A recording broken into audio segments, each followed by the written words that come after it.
तर या स्टिक बघा आतून अगदी अशी पोकळ झालेली, खायला एकदम खुसखुशीत लागते. तांदळाची पिठी घेतलेली आहे आणि ही बारीक दळून आणलेली. आता ही घरातलीच पिठी मी वापरलेली आहे. जाडा तांदूळ असतो त्याची पिठी वापरली तरी पण चालेल. फक्त सुगंधित तांदूळ असतो ती पिठी नाही घ्यायची. त्याशिवाय आपण बेसन घेतलेलं आहे. बेसन पण मी ही घरातलंच घेतलेलं आहे. आता ही 2 पिठी वापरून आपण इन्स्टंट चकली बनवूया. आपली ही रेग्युलर घरातली वाटी घेतलेली आहे. या वाटीने आपल्याला पीठ मोजून घ्यायचं. तर 1 वाटी मी तांदळाचं पीठ घेतलेलं आहे. 2 वाटी, 3 वाटी. 3 वाटी तांदळाची पिठी आहे तर याच्या निम्मा आपल्याला बेसन घ्यायचं आहे. 1.5 वाटी आपण बेसन घेऊया. 1 चमचा तीळ, पाव चमचा हिंग, पाव चमचा हळद घातलेली आहे. हळद खूप जास्त घालायची नाही आहे. हळद घातली तर चकली स्टिक आहेत त्या आपल्या काळ्या पडतात, कारण हळद तळताना लाल पडते. 1 चमचा धने पावडर, 1 चमचा ओवा घेतलेला आहे. तो हातावर थोडासा चोळून घेऊया आणि याच्यामध्ये मिक्स करूया. 1 चमचा लाल तिखट घेतलेला आहे. याच्यामध्ये कोणताही मसाला नाही आहे. मीठ चवीपुरतं टाकूया. दोन्ही पिठे एकत्र करून आपले 4.5 वाटी पीठ झालेलं आहे. तर त्यासाठी आपल्याला 4.5 चमचे लोणी लागणार आहे. तर घरचं लोणी वापरा किंवा बटर वापरलं तरी पण चालेल. मी या ठिकाणी विकतचं बटर वापरत आहे. यासाठी मला 2 क्यूब बटर लागलेलं आहे. 4.5 चमचे मोजून घेतलेलं आहे. आता या चकली स्टिक करताना आपल्याला बटर किंवा लोणीच वापरायचं. जर तेल वापरलं तर तेलाचा फ्लेवर इतका चांगला येत नाही. बटरचा एक फ्लेवर वेगळा येतो आणि या स्टिक एकदम चवीला चांगल्या लागतात. बटर टाकल्यानंतर आपल्याला हे पीठ कोरडंच मिक्स करायचं आहे. तर हे चोळून चोळून आणि दाब देऊन मिक्स करायचं. सर्व बटर हे पिठाला व्यवस्थित लागलं पाहिजे. तर ही स्टेप अत्यंत महत्त्वाची आहे. सर्व पीठ मी चोळून घेत आहे, व्यवस्थित बटर पसरवून घेत आहे. आता याच्यामध्ये आपण हे उकळतं पाणी घालायचं आहे. गरम गरम पाणी होतं ते मी काढून घेतलेलं आहे. आता थोडंसं मिक्स करून घेऊया. आता 4.5 वाटी आपलं पीठ होतं, त्यासाठी आपल्याला 2 ते 2.25 वाटी गरम पाणी लागेल. आता उकळतं पाणी घालायचं म्हणजे आपण साहित्य जे भाजून घेतलेलं नाही, म्हणजे तांदूळ किंवा डाळ भाजलेली नाही आहे. तर खुसखुशीतपणा येण्यासाठी आपल्याला उकळतं पाणी घालायचं आहे. म्हणजे पिठाला थोडीशी वाफ लागते आणि आपल्या स्टिक्स आहेत त्या थोड्याशा अशा कुरकुरीत होतात, आतून पोकळ होतात.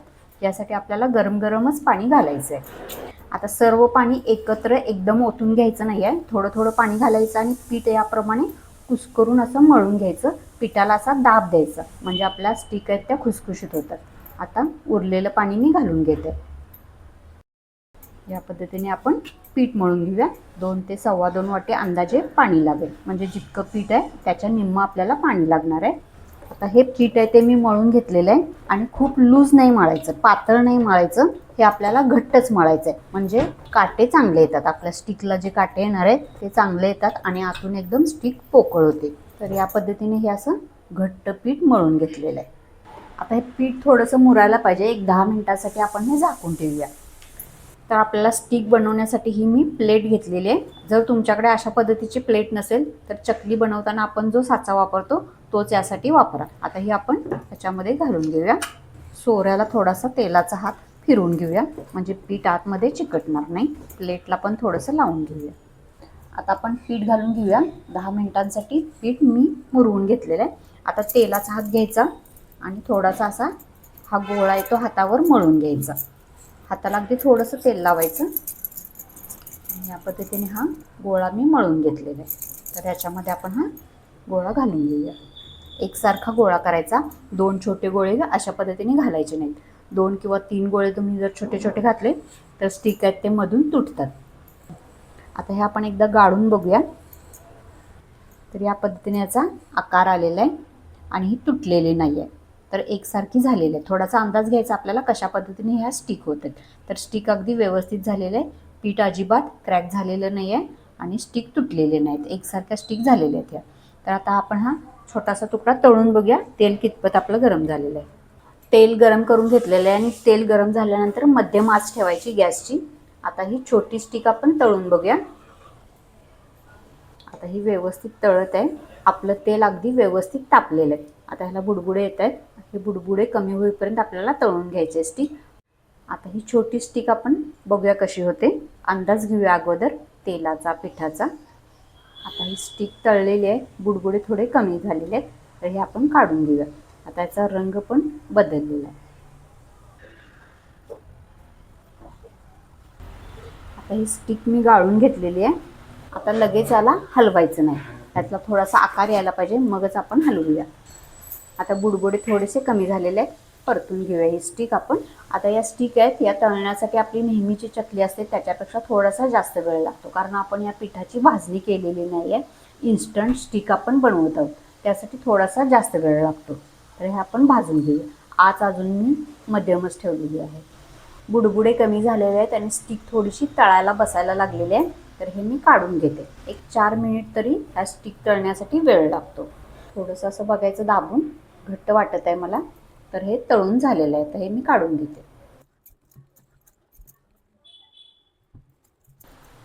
आता दुसऱ्या वेळची पण स्टिक मी गाळून घेतली. स्टिक गाळल्यानंतर गॅस थोडासा मोठा करायचा. जसजशी स्टिक तळत जाईल तसतसा आपण गॅस मध्यम केला तरी चालेल. सुरुवातीला पीठ ओलं असतं, यासाठी आपल्याला गॅस मोठा करायचा, म्हणजे टेम्परेचर व्यवस्थित मिळायला पाहिजे. आता तेलाला जर टेम्परेचर कमी असेल तर व्यवस्थित भाजल्या जात नाहीत, आतमध्ये कच्च्या राहतात. त्यासाठी सुरुवातीला गॅस मोठा ठेवायचा. किंवा जर तेल तापलेलं नसेल तर या स्टिक आहेत त्या मधून तुटायला लागतात, विरघळायला लागतात.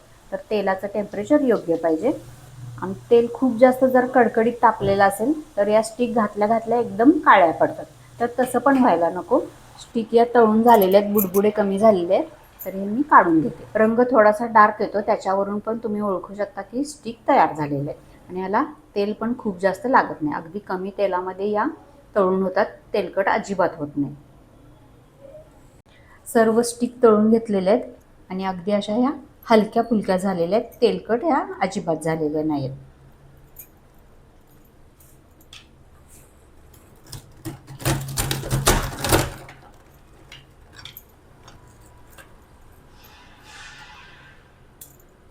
तर या स्टिक बघा, आतून अगदी अशी पोकळ झालेली, खायला एकदम खुसखुशीत लागते.